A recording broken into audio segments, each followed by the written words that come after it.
Mesdames, Messieurs, en cette fin d'année 2020, si particulière, rendant impossible notre traditionnelle cérémonie de vœux, j'ai souhaité m'adresser à vous et à l'ensemble de nos acteurs économiques pour vous présenter le bilan de cette année et nous projeter ensemble vers 2021. Je pense avant tout et à toutes les entreprises, les artisans, les commerçants, les acteurs touristiques, culturels et sociaux fragilisés par cette épidémie et ses conséquences. La communauté de communes a débloqué une enveloppe exceptionnelle de 500 000 € pour venir en aide aux entreprises impactées, ainsi qu'une participation de 50 000 € dans le cadre du Fonds de Renaissance. Les prochains mois seront décisifs pour la survie de bon nombre d'entre elles. Soyons solidaires et consommons local. Je tiens à remercier tous nos soignants, les médecins, les infirmiers, les aides-soignantes, le personnel de nos EHPAD, aides à domicile, celles et ceux qui ne comptent ni leur temps ni leur énergie pour être au service des plus fragiles. J'adresse aussi mes remerciements aux agents de la communauté de communes qui ont été mobilisés durant cette période et qui le restent encore. Merci et bravo à vous tous. En juillet dernier, le conseil communautaire a été renouvelé. Entouré de 11 vice-présidents, représentant l'ensemble du territoire, nous sommes au travail. Nous devons veiller aux dépenses de fonctionnement pour nous permettre, malgré les baisses de dotation, de poursuivre nos investissements et d'accompagner les projets de nos 33 communes. En 2020, la communauté de communes a investi dans les équipements structurants et nécessaires à l'attractivité du territoire, parmi lesquels la gendarmerie de Celles-sur-Cher, les travaux de sécurisation du centre aquatique de Favrolles-sur-Cher ou encore la construction d'un bâtiment à usage de bureau à Contes. Faisons ensemble le tour d'horizon de notre territoire, de ses réalisations et de ses projets. Avec 25 structures d'accueil réparties sur 10 communes, notre service enfance-jeunesse accueille chaque année près de 3500 jeunes. Il est important pour nous d'accueillir les enfants dans des équipements de qualité. Nous avons rénové depuis 2010 les 4 pôles petites enfances pour une qualité renforcée de l'accueil, au plus près du terrain. Nous travaillons avec la CAF et l'ARS. Nous avons signé cette année une nouvelle convention santé-famille qui nous a permis d'ouvrir en septembre un lieu d'accueil enfants-parents. Les maisons de service au public, futures maisons France Service, vous accueillent avec des agents qualifiés et disponibles pour vous aider à effectuer vos démarches du quotidien. En matière d'accès aux soins, 87% des habitants de notre territoire résident à moins de 10 minutes d'un pôle de santé de proximité. Plus de la moitié de nos médecins généralistes ont plus de 55 ans. Il faut donc préparer l'avenir, car un territoire sans médecin est un territoire où les familles ne s'installent plus. C'est pourquoi la communauté de communes continue d'investir dans les maisons de santé, MSP, et dans nos hôpitaux de proximité. La mise en place de notre dispositif d'aide à l'installation de jeunes médecins sur notre territoire nous a permis à ce jour de signer 16 conventions pour un montant d'aide de 476 000 €. Du zoo Parc de Beauval au château de Celles-sur-Cher, des caves de Montmousseau, de Montrichard, au château de Chembry, en passant par celui de Lacé-sur-Couanne, voire de Fougères, notre territoire bénéficie de sites touristiques exceptionnels. Évidemment, la crise sanitaire a bouleversé complètement la saison. Le retour à un tourisme plus local nous donne l'espoir de nouvelles perspectives encourageantes pour le Val de Cher-Comtois. Pour nos restaurateurs, nos hébergeurs, nos sites touristiques, nous devons travailler à renforcer l'attractivité de notre territoire en encourageant un tourisme plus responsable et plus vert, avec le développement des itinérances douces. La communauté de communes est pleinement engagée dans le projet de la véloroute Cœur de France.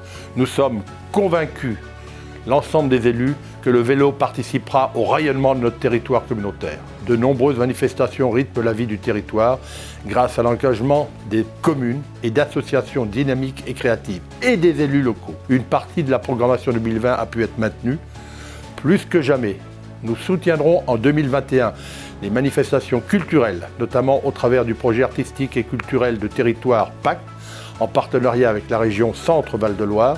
Nous savons que les artistes sont au travail pour nous proposer une programmation 2021 d'exception. La communauté de communes poursuit son soutien à la création de logements sociaux dans les communes pour accueillir toujours davantage de familles et participer à la vitalité du territoire et notamment à nos écoles. En matière de logement, la communauté de communes soutient énormément les particuliers à travers son programme d'amélioration de l'habitat. concernant l'accueil des gens du voyage, l'État nous impose de créer une aire de grand passage sur le territoire communautaire avant février 2022. L'objectif étant de favoriser la scolarisation des enfants. Nous y travaillons en concertation avec les services de l'État pour définir le lieu le plus ou le mieux adapté. Notre territoire doit être à la hauteur de ces enjeux environnementaux au niveau local. Nous travaillons collectivement sur le PCAET, Plan Climat Énergie Territorial, pour développer des activités artisanales de proximité, préserver nos terres agricoles et recourir davantage aux énergies renouvelables. La communauté de communes a créé l'Observatoire du Plan Climat accessible à tout moment via Internet.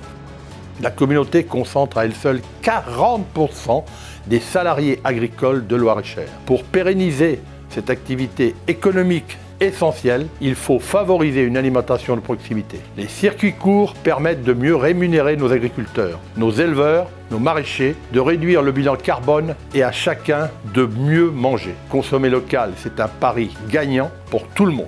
En raison des 2 confinements, l'enquête publique du PLUI ex-Val de Cher Comtrois a été reportée et débutera le 7 janvier prochain. L'élaboration de ce nouveau document d'urbanisme est longue et fastidieuse. Elle permettra d'accompagner la construction d'un véritable projet de territoire pour les prochaines années. Comme vous le savez, nous avons dû fermer la piscine de Faverolles-sur-Cher pour réaliser des travaux de sécurisation avec nos entreprises et mes collègues élus. Nous mettons tout en œuvre pour une réouverture dès septembre 2021. Autre chantier important des prochains mois, la construction de la nouvelle caserne de gendarmerie à Celles-sur-Cher, déjà bien avancée. La première pierre a été posée le 9 octobre dernier en présence des ministres Jacqueline Gourault et Marc Fesneau. Ce chantier d'un montant de 3 millions d'euros, financé par la communauté de communes et l'État, durera 16 mois pour une livraison des locaux de services et des logements pour les militaires prévus au second semestre 2021. Le développement économique est une de nos priorités.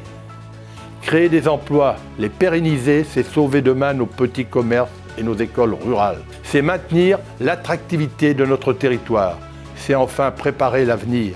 Cette année encore, nous avons accompagné l'installation de nouvelles entreprises aux 4 coins de la communauté. Une société de mécanique de précision à Montaut-sur-Cher, une entreprise de maçonnerie à Saint-Aignan, la création d'une zone artisanale à Saint-Georges-sur-Cher, ou encore l'installation de Max Vaucher à Conques. L'enjeu de ces prochains mois sera évidemment de préserver l'emploi dans le Montrichardais, avec les difficultés que vous connaissez pour les entreprises Boiron et Daher. La communauté de communes met un point d'honneur, comme vous le savez, à accompagner les entreprises et faciliter leur implantation. Nous sommes des facilitateurs pour tous ceux qui ont un projet sur le territoire communautaire. En plus des aides à l'investissement, nous avons créé un dispositif unique en Loir-et-Cher d'aide à l'apprentissage en accompagnant financièrement les entreprises. Ce sont déjà plus de 280 contrats d'apprentissage signés grâce à ce dispositif. Le développement économique passe aussi par la qualité de notre réseau Internet. C'est pourquoi le déploiement de la fibre optique sur le territoire communautaire est un enjeu de taille. Nous sommes mobilisés aux côtés du SMO Val-de-Loire numérique pour que nos 33 communes et nos entreprises puissent en bénéficier rapidement. Fort de son dynamisme, la communauté de communes a ouvert son portail Open Data en juin dernier avec plus de 130 jeux de données.